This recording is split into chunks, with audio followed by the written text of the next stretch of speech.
Good morning, good afternoon, and good evening, guys. Celtic Warband here, and thanks for tuning in to another one of my Napoleon Total War tournament videos. We have seen two so far. We've seen the Red Celt versus Stag, where Red Celt won his engagements, and we've also seen Raji versus Samsky, where Raji has come out on top as well.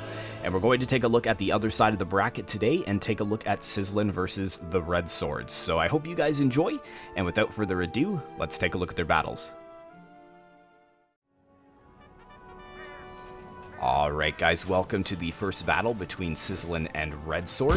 And SZLN is playing as Great Britain, and you can see his 2 units of 9-pounder foot artillery just firing down onto the Prussians as they are moving into a suitable position.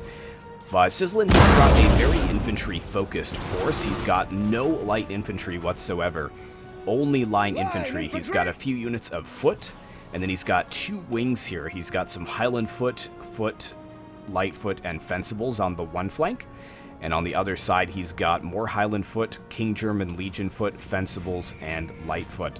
But he has like this a bit of this spearhead position going on. He also has his general staff in the center with a unit of light dragoons, and he's also got a unit of dragoons on either flank. Now, looking at REDSWORD's force, he's split his army into 2 almost identical wings. He's got 1 unit of dragoons on either flank. He's got 4 units of Prussian Fusiliers, 2 on either flank, and 6 units of Musketeers, 3 on either flank. So he's got the 3 line infantry and 2 light infantry.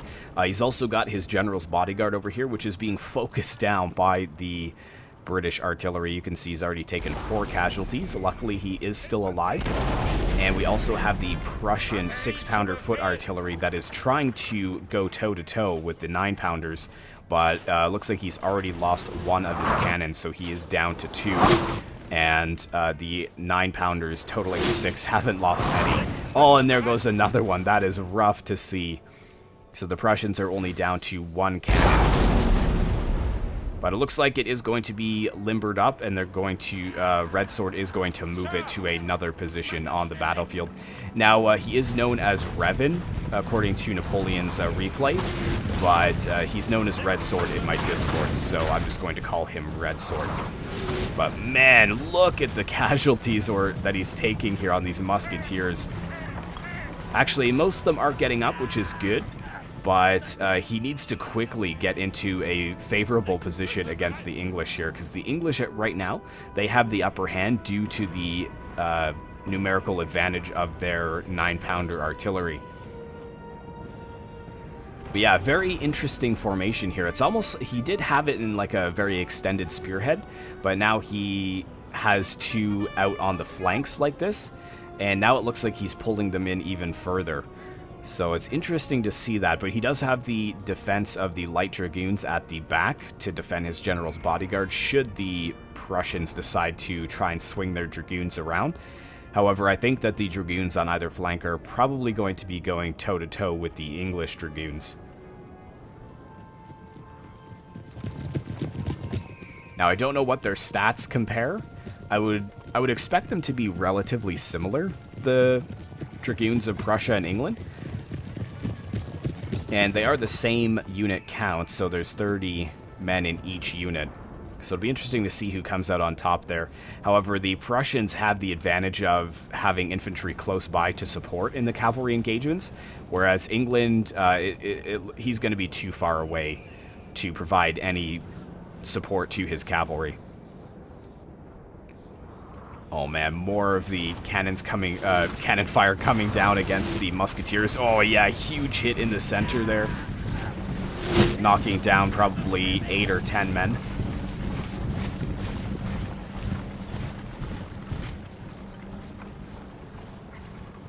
And the 6-pounder foot artillery is hanging on.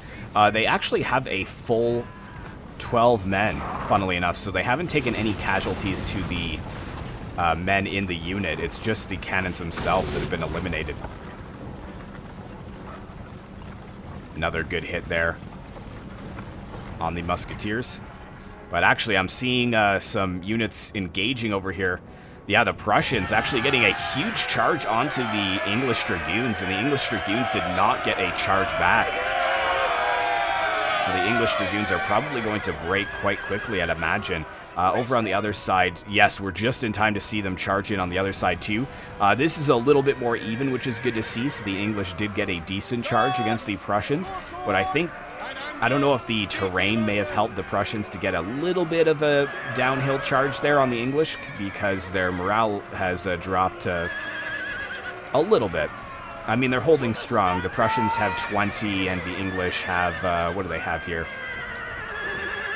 I can't really see, but no matter. They've pretty much been eliminated at this point.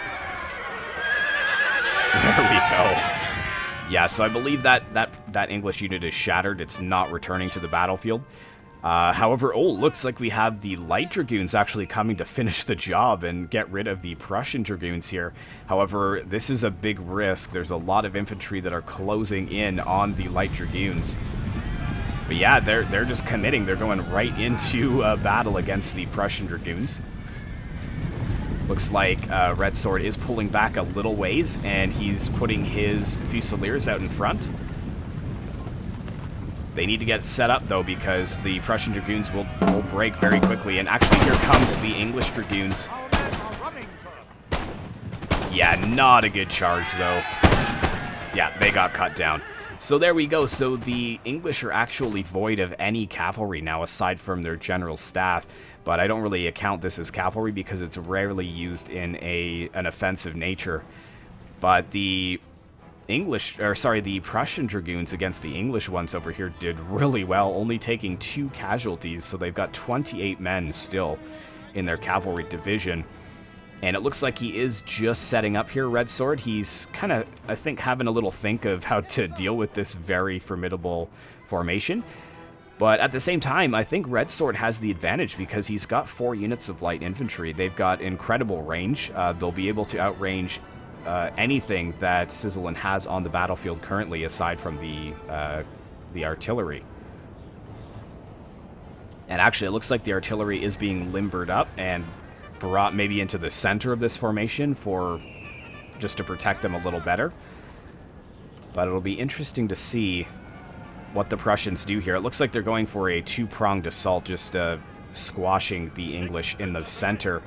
And we do have the artillery limbered up here, but it looks like the general is actually charging out. He's actually going for the count over here, which actually only has 5 men left in the unit. If he cuts off the general, that could be very bad for Red Sword, because this general staff is a full unit at 12 men. But yeah, it looks like he's going to abandon that. I think if he had tried to cut him off, he may have been able to get there in time and cut him off from his army reinforcing, but doesn't look like that was the plan. So he is going to walk his general back, but that is a very big risk because we do have the Prussian artillery ready to fire on the general as he walks very arrogantly back to his lines. I would be kind of running if I was the general here. Oh, very close. Yeah, yeah, SZLN is going to kick him into high gear now and bring him in behind his mainline infantry. So, good idea, but unfortunately Red Sword saw it coming, and now his general is over here protected by his artillery. And we do have the Prussians slowly moving forwards here. And what is he firing on? Looks like the cannons have actually unlimbered back here, or was that the Prussians? Yeah, that actually might have been the Prussian artillery. But we do have the British cannons at the back of this formation now, which is very interesting. Here is the red line, so maybe he's going to try and focus... Wow, that didn't destroy anything? That's surprising. Yeah, maybe he's going to try and focus the flanks of the Prussian infantry as they do engage this new box. This is definitely a new box now. Completely surrounded on all sides with very formidable line infantry. But, oh man, he should have brought some of the British light infantry to counteract the Fusiliers. But the Fusiliers are going to be in range, I believe, very soon of the foot. Yeah, there we go, actually firing down onto the Fusiliers. So Red Sword needs to be careful of that and get them out of range. Yes, he is going to probably lose a few there. Let's take a look at what's going on the other side. Yeah, reforming on the other side as well. We've got the Dragoons kind of on the flank here, just waiting. But actually, the English artillery is focusing the Dragoons down.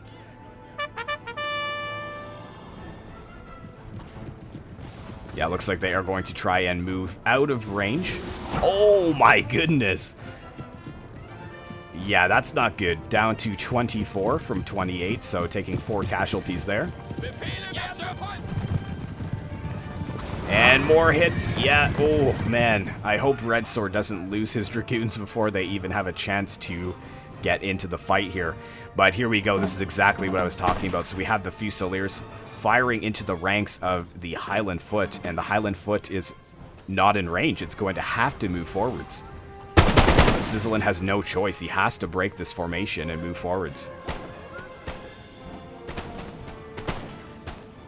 And yep, there we go. I'm seeing some movement there from the British ranks.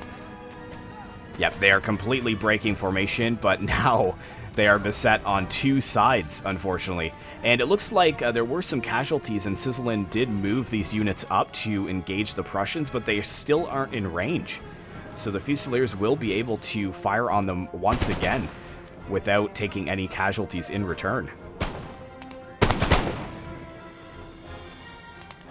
Yeah, this is not looking good for the English, because if they lose one of their flanks, the other flank is susceptible to being hit from behind.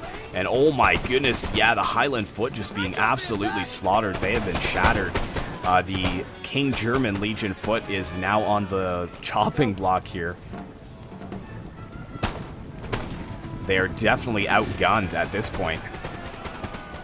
We do have the Lightfoot and the Fencibles that are kind of defending the right flank of the King German Legion Foot, but the left flank, the Foot over here, is not in a good position. But actually, we've got the Dragoons charging into 2 units here, silencing 2 units on this flank. So now the King German Legion Foot is firing, basically fighting this entire line all on its own.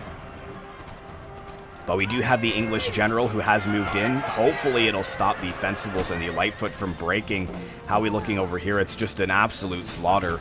The Fencibles and the Lightfoot are trying to contend with overwhelming numbers on this flank. And the Foot have broken, and the Highland Foot have broken as well.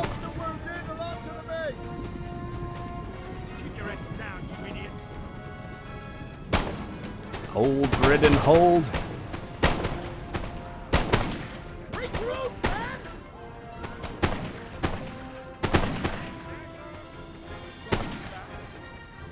Yeah, it's not looking good.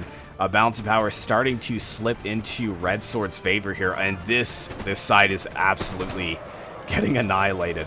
The King German Legion Foot, I believe they are quite an expensive unit. They're a solid unit, so I think they are holding very well considering the overwhelming odds. They do have 44 men out of 80 in their unit, and it looks like the Prussian Musketeers just getting into a better position, using the Dragoons that have sacrificed themselves, using them to get into a position to fire down onto the British ranks, and allowing them to break them before the British could even get into position to fire. So yes, there we go. It looks like the English artillery over here are kind of just chilling. There's not really much for them to do at this point. And the Lightfoot and the Fencibles are very close to breaking. So I believe this is going to be a win for the Red Sword, or Red Sword. And here we go. It looks like the Count is charging into the artillery. This is a safe thing to do because the artillery is not unlimbered, so it wouldn't be able to fire. Cannon ready, sir. And yep, they've both broken, so I think that is it. Prussian victory. Glorious victory, sir, is soon to be yours. And there we go. So Revan or Red Sword deploying 804 and SZLN 806, so very similar numbers, but just high numbers due to the fact that Red Sword had better range. We take a look at these statistics here. Who got the most? We got 54 by Dragoons. That's pretty solid. And 67-63 by the Fusiliers. So yeah, high kills here by the Fusiliers. So let's go ahead and take a look at their naval battle next.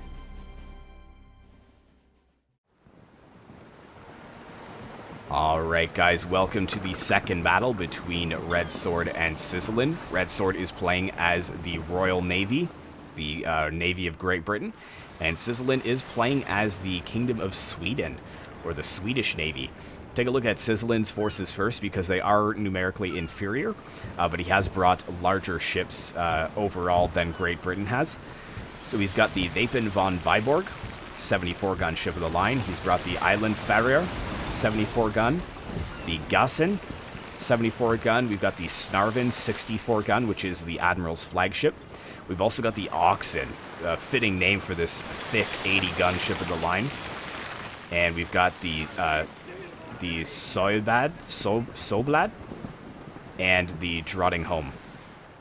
So they are trying to get into a good position to fire on Her Majesty's Navy, but it looks like they are almost in feigned retreat here. But taking a look at Red Sword's forces, he's got the Boyne, or a Razzie ship. Let me know in the comments down below what a Razzie ship is. I'm guessing because they're all 48 guns, they might be 4th rates, possibly? Because they're smaller than 3rd rates, but bigger than 5th rates. But he's got a few of them. He's got the Minerva. We've got the Alfred, which is a tiny 5th rate gun. 38 gun, or 32? Yeah, 32. We've also got the Irresistible, the Hussar, Pandora. And sneaking in behind here, we've got a rocket ship, which is the Valiant. And then we've got his larger ships, the Caesar, which is a 64 gun. We've also got the Epivier, or Epivier. Or Epivier, I don't know if it's pronounced French, 64-gun 3rd rate. And then we've got the flagship of Her Majesty's Navy here, the Pidgeot, a 122-gun 1st rate, a very large ship. The crew is actually 350 men. Very, very regal ship indeed. You got the flag flying off the back. I guess it's on all the ships, but it just looks amazing, this ship. It's huge. But yeah, so it looks like Red Sword is kind of just pulling back further and further from the Swedish Navy. SZLN, he's got a nice line here. All of his ships kind of spread out, ready to attack. But the problem is that he's still closing in. And it looks like Red Sword has lined his ships up broadside, so he's probably going to get a nice volley into the Swedish ships here. And actually the rocket ship going after the Swedish flagship. Ooh, very close. Very close. Didn't hit anyone, though. Still 181 men on the Snarvin, the 64-gun ship of the line. But it's almost the quiet before the storm. And oh, yes, let's see this. There we go, ripping into the Swedish ships here with the 122-gun 1st rate. Absolutely disgusting volley there. But they are going to turn broadside and fire back as well. There we go, nice volley into the 122-gun Pidgeot. Killing one man there, though. Not too impressive. I think they need to get a little bit closer so that they can have some better volleys. But unfortunately, this is not looking good for SZLN. The Red Sword just has an awesome, awesome setup here. He's got all of his ships lined up broadside, and the Swedish are kind of caught with their pants down around their ankles. They're not ready to be in a firefight just yet. I believe that the front cannons, there's only 2 of them. Yeah, you can see he's only firing 2 cannons at one point, whereas the smaller ships here, like the Razzies, they're firing 24 of their cannons at a time. The Swedish have to be careful not to get too spread out here as well, because he's got 4 ships over here, then a decent space, and he's got the 3 ships over here, but there's multiple little ships that could be ganging up on him. And yeah, this, unfortunately, this little ship over here is taking a pounding against the Admiral's flagship. And actually, he's getting reinforcements from the Epivier over here, the 64-gun ship of the line. Oh my goodness. Yeah, this is not looking good. If you take a look at the hull over here, it's been damaged quite substantially. I'm surprised that this ship is not sinking yet. But here we go. Looks like we've got the Wapen von Viborg, which is trying to close in on the Pidgeot. But, I mean, they've only lost 1 of their guns. They're just going to be hammering these smaller Swedish ships here. And, of course, we've got the Snarvin, the Admiral's flagship, which is basically taking the brunt of, it looks like, 4 or 5 of the Her Majesty's warships. Meanwhile, three of his larger ships are actually closing in on the Boyne, but it looks like REDSWORD is just drawing in his line while under the supporting fire of his smaller fifth rates, which are getting good shots into the larger ships. Yeah, and this is not good for this poor little ship here. The Viborg in a very disadvantageous position, actually in between two of the English warships. Nice volley there, though, into the Caesar. And then actually a second volley right into the side of the Pidgeot, taking out a few more of her guns and killing some more crew members, but oh my goodness! Yeah, that has just routed the Viborg. That was a disgusting volley. Wow. Yeah, it is out of here. I would love to see another volley as it tries to escape there. But it looks like it's closing in on the other ship here, the Island Farrier. Oh no, it is getting a few volleys into the back, making sure it's not coming back. But unfortunately, I think it's just a superior position here over the Swedish.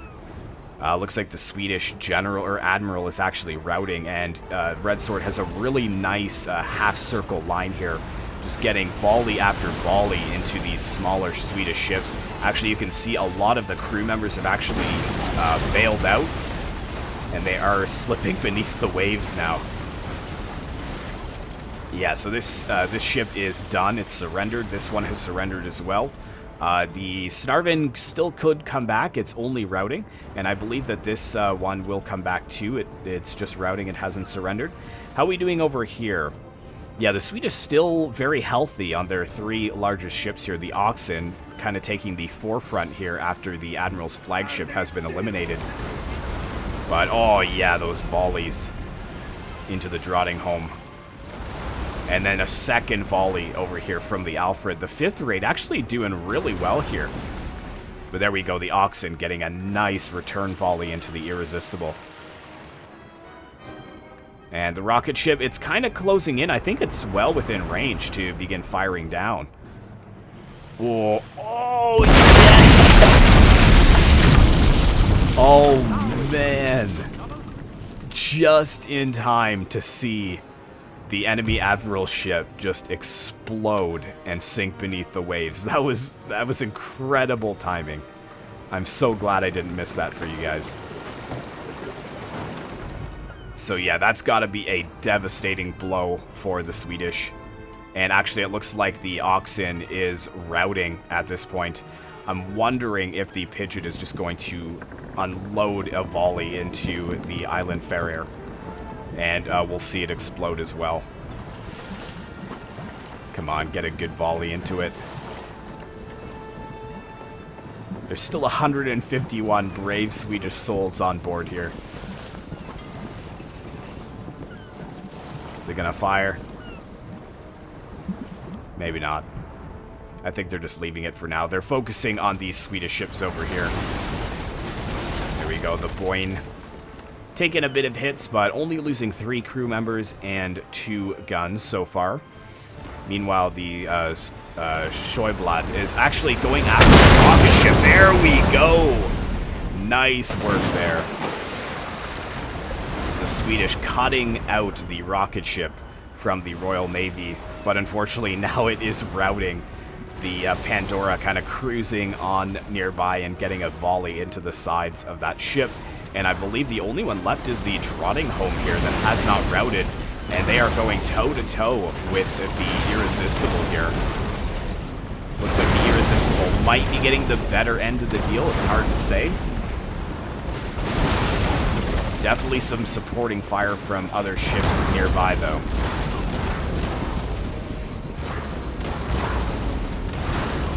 Are they actually trying to board? Yes, it looks like the Swedish are actually going for a board here. Oh, no, it didn't work. I think they routed. Oh, that's too bad. That would have been really cool to see them board the English ship. But yeah, so REDSWORD actually quite healthy at this point. We do have the Viborg that has returned from routing, but it is wavering. We've also got the Epivier over here, the Epivier. They are on fire. at this point. It says, on fire, concerned, on fire. Yes, no kidding, the billows of black smoke coming off the deck there. But the Pigeon is going to come to the aid of the Epivier against the Viborg. And I believe most of the ships have completely surrendered now. Yep, the Drottningham has surrendered against the Irresistible, which took a pounding, but they still prevailed against the Swedish ship. And this is basically the last engagement here. Brave Swedish. Oh, never mind, they broke. So there we go. Only one loss, which was the rocket ship from REDSWORD, or Revan, and SZLN unfortunately losing 6 of his 7 ships. But that is it for today's episode, guys. So unfortunately, SZLN has been eliminated, and REDSWORD will move on to round 2. So thanks for joining, REDSWORD. I really appreciate it. And thank you to all you guys that are watching and for your patience. It's been a while since I uploaded this, but during the move I was quite busy, so I had to take a reduced schedule. But I should be able to get one of these out to you guys once per week from here on out. And the tournament is actually finished, so I do have all of the replays. I just need to record them and then upload them for you. So thanks so much for watching, guys. I really hope you enjoyed. Be sure to like, comment, and subscribe if you'd like to see more content like this in the future. And I will see you in the next one.